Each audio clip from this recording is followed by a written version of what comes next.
My guest today is Nancy Harhut. Nancy is the author of the best-selling book, Behavioral Science in Marketing, Drive Customer Action and Loyalty by Prompting Instinctive Responses. It is a super interesting book on all kinds of tactics that you can use in any kind of marketing to help people get off the fence and make a decision. So she's the chief creative officer at HBT Marketing, where she blends behavioral science and marketing best practices to help her clients crush benchmarks and controls. A frequent conference speaker, she has presented to audiences all over the world, but as she says, always in English, because even though she studied 4 years of Latin in school, nobody speaks that. So today we dive into what is behavioral science? Why should marketers be interested in it? The importance of using emotion in your marketing and how all of that works. And she shares some really relevant, interesting examples of behavioral science principles and their use in actual real life situations. So let's just dive right in. All right. So I am super excited to talk to you today, Nancy, because I feel like you have literally written the book. And you said it's a book, but I consider it the book because it has everything in it about behavioral science and marketing. And so I just wanted to thank you so much for taking time to speak to me today on this.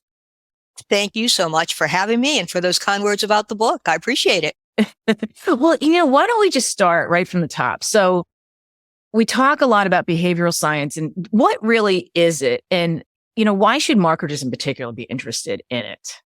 Sure. I mean, that's a great question. It's a good place to start because sometimes people see, science in the title and their eyes kind of roll back, particularly if you're in marketing or in, the creative end of marketing. But the truth is, very simply, behavioral science is the study of how people behave, right? It's pretty simple. It's a study of how people behave. And more specifically, it's the study of how they make the decisions they make. And what behavioral scientists have found is really very interesting. What they found is very often people don't make decisions so much as default to them, right? Mm-hmm. Humans over the millennia have developed certain automatic, instinctive, reflexive behaviors. And as a result, what happens is we kind of cruise along through autopilot. We encounter a certain situation and we just default to these hardwired behaviors, these automatic, instinctive, reflexive behaviors, giving them little, if any, thought. It's a way for humans to conserve mental energy. And what's great for marketers is we can prompt or trigger these behaviors. So it gives us opportunity to kind of get out ahead of things. And if we know we want someone to do X, and we know that when presented with Y, they're more likely to do X, it gives marketers the opportunity to make sure that we present them with Y. So it's a great way to make sure that we're not just getting the right message to the right person at the right time, but we're doing it in the right way, in a brain-friendly way, a way that's going to be more likely for people to notice and understand, remember, and respond to the messages. Well, the thing with that too is I have had people say to me, and this is all super interesting, like, okay, so this is the way our brains default to certain behavior. What about when someone says, just playing devil's advocate, well, isn't that kind of manipulating? Are you manipulating people with your words? I mean, what would you say to that? Yes, the M word, manipulation. So I actually prefer the other M word. I prefer motivation, right? Okay. And because here's the thing: we as marketers cannot make people do something they don't want to they don't want to do. Right? We can't make them do something that they don't want to do. But what we can do is we can help them. Now, of course, as marketers, it's incumbent upon us to use these tactics responsibly, right? We want to treat our customers and prospects with respect. But, think about it. We've got, say, for example, a new product that we're launching. So there's going to be a small number of people when they see the announcement, they're going to say, oh my gosh, I have been searching for this. This is perfect. It's exactly what I want. Sign me up, buying it right now. There's going to be another group of people, and it's probably also a smaller group, and they're going to be like, no way, no how, never going to happen. I would never in a million years use that. Or if I did, I would go to my preferred provider. I've already got a relationship with them. I'm not going to use you guys. And then there's a much larger group in the middle. And these are people who could potentially benefit from the product or service that you're offering. But you first have to catch their attention. You first have to make them aware of the fact that you're offering it. They first have to understand about the product that you're offering. They've got to remember it came from you, and they've got to be motivated to respond. All of this against a backdrop of the thousands and thousands of decisions people need to make, and all the competing bids for their attention during the course of the day. So anything we can do to make it more likely that people are going to pay attention to our message is a good thing, and we can't force them to do something they don't want to do, but we can help them find the things that they do want to do. And so that's where I come down on the M word manipulation. I don't feel it's as manipulative as it is motivating them and helping people, but again, Right. we want to use these responsibly. We don't want to lie. We don't want to misuse them. We don't want to misrepresent what it is Right. we're saying. But if we're being truthful, we can actually be helpful to people. Right. So manipulating would be like clickbaity or something where you're really misleading people with your messaging. So that's not at all what this is about. So Yeah, I mean, you could say, there's only 5 spots left, right, for this B2B training session. And, that could be very helpful for someone who was kind of on the fence, but said, oh my gosh, there's only 5, I better get in. But then if you say the same thing the next day and the next week and the next month, that's manipulative. That's not being responsible. That's not being respectful. And that's not something I would ever recommend. It's not ethical. Right. So when Nordstrom says there's only one pair of the jeans left that I have in my shopping cart and I end up buying it, so I never know if that, but sometimes I've actually done that and then changed my mind, like put it in the cart. I go back and they are gone. Like, so I don't think they're actually doing that to manipulate people, but it is a definite motivator for sure. Well, it is because, if you were looking at those jeans and you're like, oh, I'll come back tomorrow and then they were gone, you'd be kind of bummed. You'd be like, geez, Nordstrom, you probably saw me online. You saw me looking at them. Why didn't you tell me there was only one pair of my size left? Like that would have been a nice thing to do for me. I'm a customer, Right. So exactly. And speaking of decision making, so it's been said and research has shown that we do make decisions based on emotion. So can you tell me about the importance of emotion in decision making and how you talk about it in your book? Yeah. So behavioral scientists have actually found that people make decisions for emotional reasons, and then they later justify those decisions to themselves and to other people with rational reasons. And this is true whether you're talking B2C or B2B. And sometimes it's a lot easier for marketers to say, well, sure. And in B2C, that makes sense. I want those jeans because they're going to make me look good. And there's a lot of emotion there, but I'm selling computer equipment or I'm selling software, but the truth is, people are people, whether they're at home, whether they're at work, and we have certain, things that motivate us. We want to make a good decision for the company, obviously, but also in there is the idea that, we want to look good to our boss, or we want the board to be, happy with us. And we want our employees to be able to successfully use something that we roll out, or we want to get home in time to have dinner with our spouse and kids. There are all these other things that are kind of wrapped up in decisions. And I was lucky enough to do some work for a company that was making business intelligence software. And, there are a number of different things you can say about business intelligence software. You can, talk about what the product is, and you can talk about what it does, the fact that it unlocks data that's in these disparate databases. And you can talk about why that's important, because it's frustrating if you can't get the data that you need.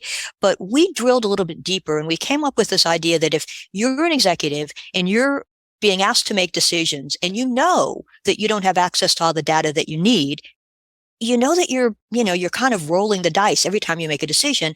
And there could be a time when you're going to make a decision and then other information is going to bubble up that you didn't have access to. And it's going to contradict what you had decided. And that can have real ramifications for your own job, for the job of your people, for your company, for the standing of the company, for maybe even, regulations with the company. And so we dug into that and we decided to position the product as, I think one of our headlines was the antacid for a guide of tough decisions, right? So it was this idea that, look, you've got to make these tough decisions. They're the kind of decisions that can, literally make you sick to your stomach, keep you up at night, give you agita. And we've got a product that can remove that problem for you. They got a 13% increase in purchase intent when they rolled out with the campaign. So it's just another example of the fact that even in B2B, emotions matter. People make decisions for emotional reasons, and then they justify with rational reasons. So what it says to us is we want both of those components in our marketing messages.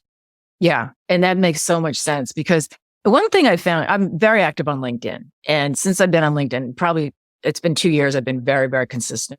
And I've got to talk to a lot of executives. And before I would meet them, a lot of times I'd look at their profile and I would be sort of intimidated, and just because of everything they've accomplished. And it's like, well, I haven't done that. But then when I talk to them, it's a whole different thing. Like they're just people, and I think we have this thing in our mind where, especially with B2B, that especially as a copywriter, one of the struggles that I have is that people want to use big words and they want to use, especially if it's a SaaS company, we need to keep this language in there. Can you talk about that a little bit? Because you do talk a lot about like clarifying, like a lot of the tactics that you describe in your book have to do with really making things clear for people.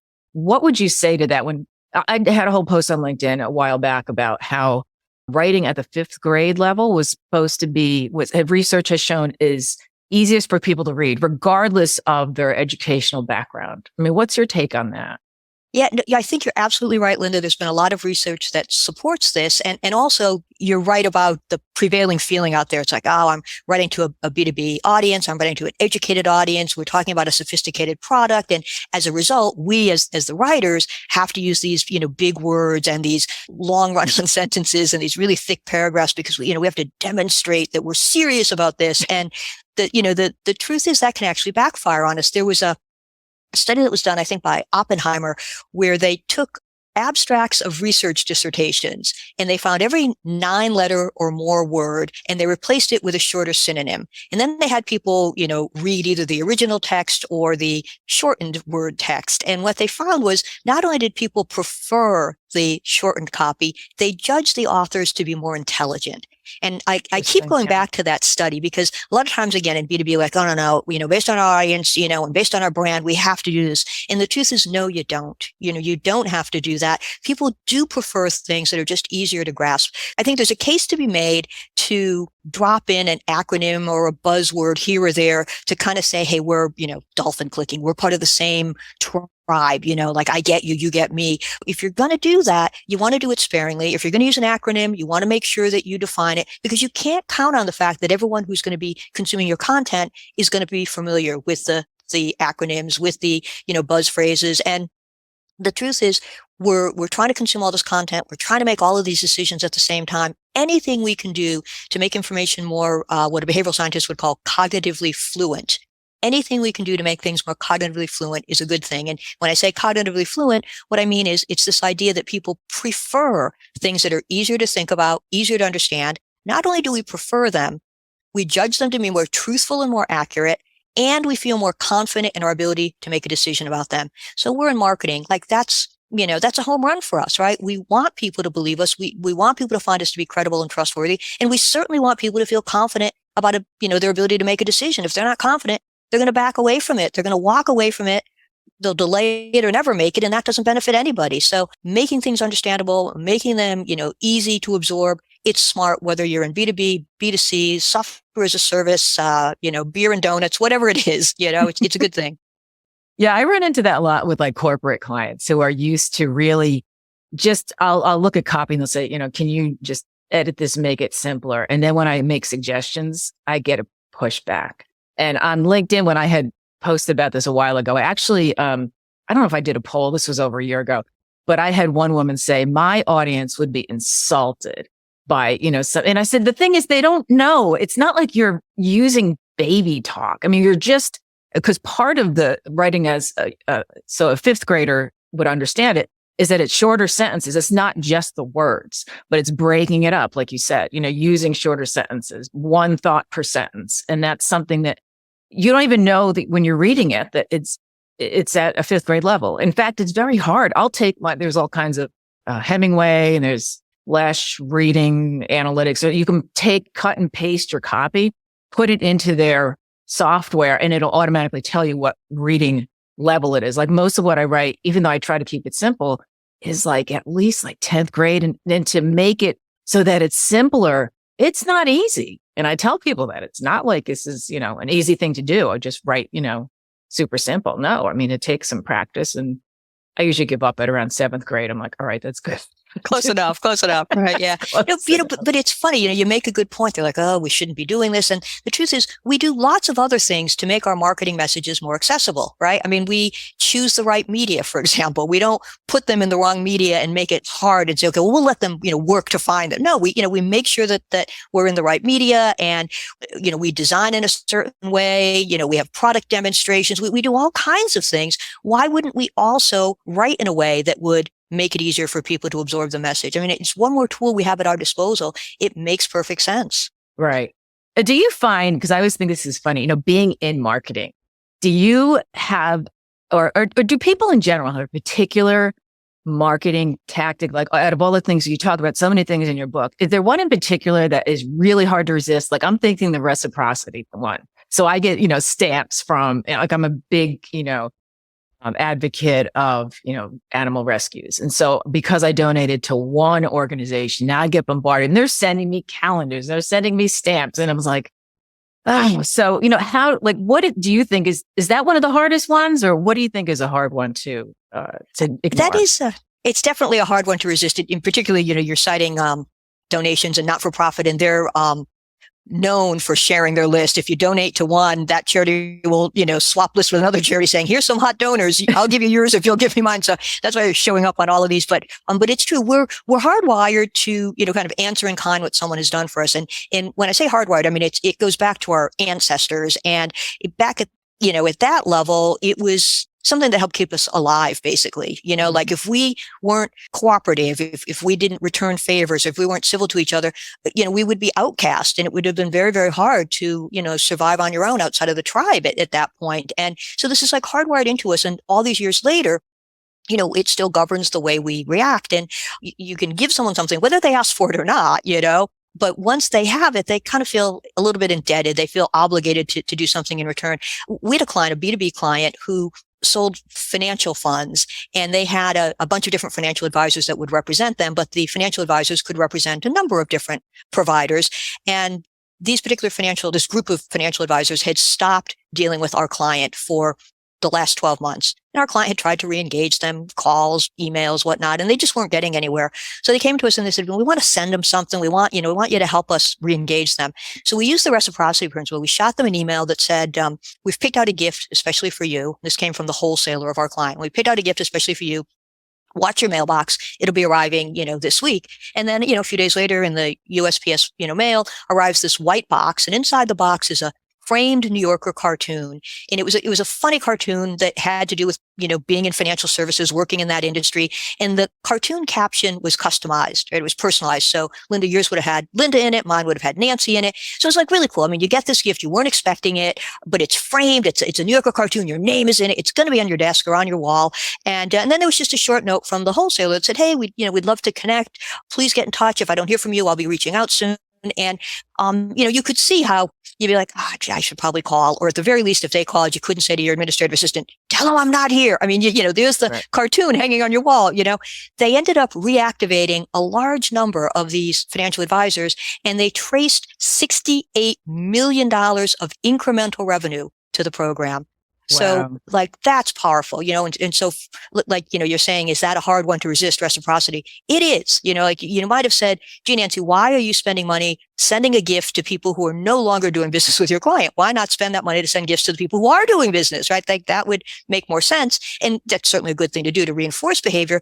But reciprocity is a very hard thing to resist. Someone does something for you. You don't want to feel like you owe them. You want to kind of even the score. You want to, wipe the slate clean so that, you're both on equal footing again. It's just hardwired in us. And that's what we do. Yeah. I think where it gets tough is in a real life situation. As you're talking, I'm thinking about people who want to barter for your services.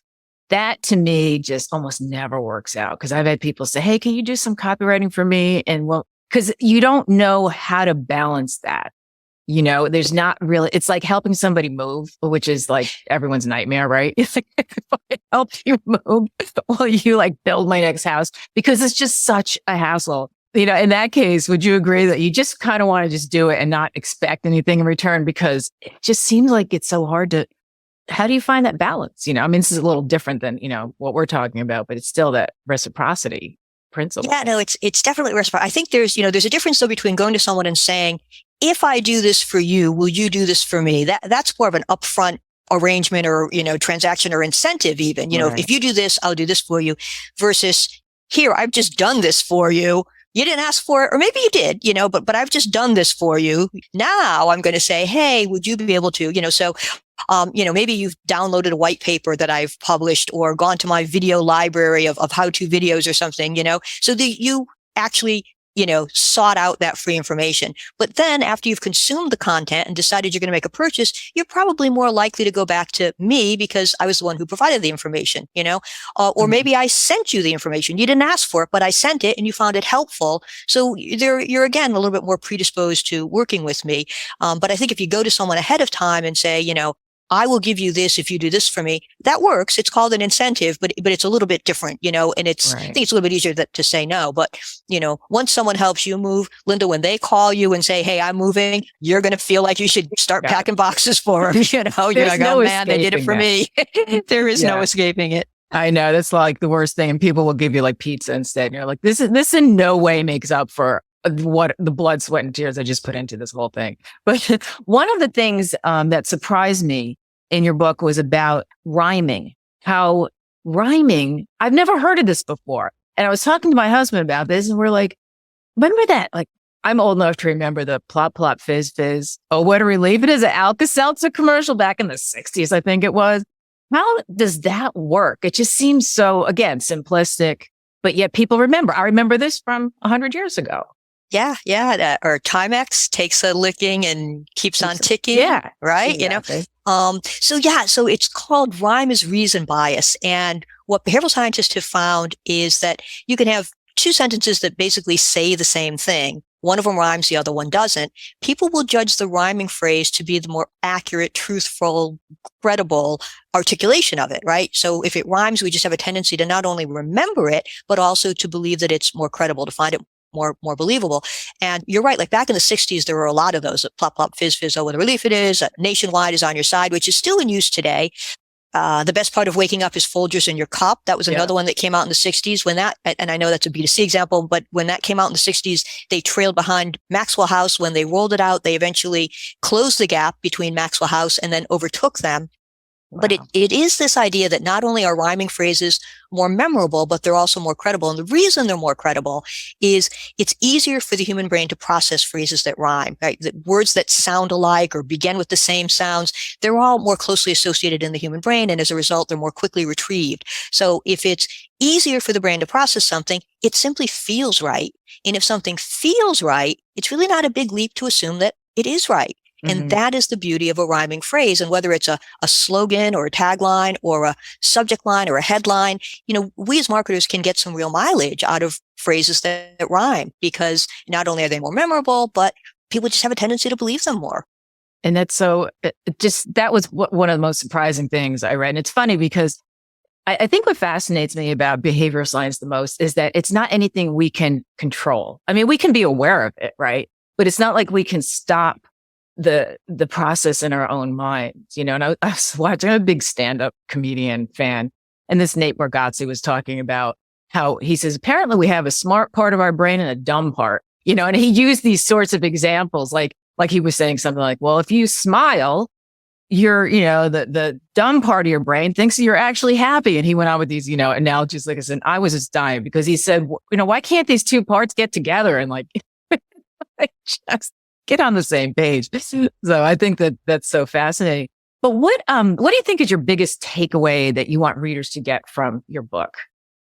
So, I think it's that, in marketing, we have the opportunity to influence people. Our customers and prospects think they know why they do what they do. But the truth of the matter is very often there are factors at play that affect their decisions. And they may not even be aware of them. Often they're not. But if we as marketers are aware of them, we have, an extra opportunity to influence people, to get them to do what we want them to do. I mean, obviously in marketing, we're trying to influence people, but it's another way to help persuade people, to help make sure that they notice our message, that they understand it, that they remember it, and that they respond to it. And, using these behavioral science techniques is a great way to do that, because if we know someone is going to do X when they see Y, let's make sure they see Y. It's hardwired. They're not thinking about it. They're probably not even aware of it, but we can help them make the decisions that benefit both them and us. Right. We use the M word again, but in a persuasive way that just helps them make a decision. That's what I always tell people about like conversion copywriting. It's that, it's about getting people off the fence. It's like, if you're not sure where you want to go, well, here's, let's present this kind of thing. So this has been awesome. Where can people find your book and how can they contact you if they want to reach out? Well, thank you. So the book was published by Kogan Page. You can get it at the Kogan Page website. You can find it on Amazon, Barnes and Noble, independent bookstores, just about any place. If you Google it, you'll find it, or Bing it, you'll find it. And then you can find me on Twitter, on LinkedIn, on Facebook. And my agency that I co-founded is HBT Marketing. HBT stands for Human Behavior Triggers. And we're at hbtmktg.com. And there's lots of articles and links to podcasts and interviews and things like that. So if you're interested in behavioral science, you can get a deep dive right there. But absolutely pick up the book. 282 pages, 17 chapters, and over 25 different, very practical, actionable behavioral science techniques that marketers can put to use right away very easily. Yeah. And I would say just make sure you read it with like a highlighter in your hand. Cause I started reading it and already I'm like marking the whole thing out. But I'm like 2 chapters in it. Well, thank you so much, Nancy. I really appreciate it. This has been great. Thank you, Linda. I really appreciate it. Thank you very much.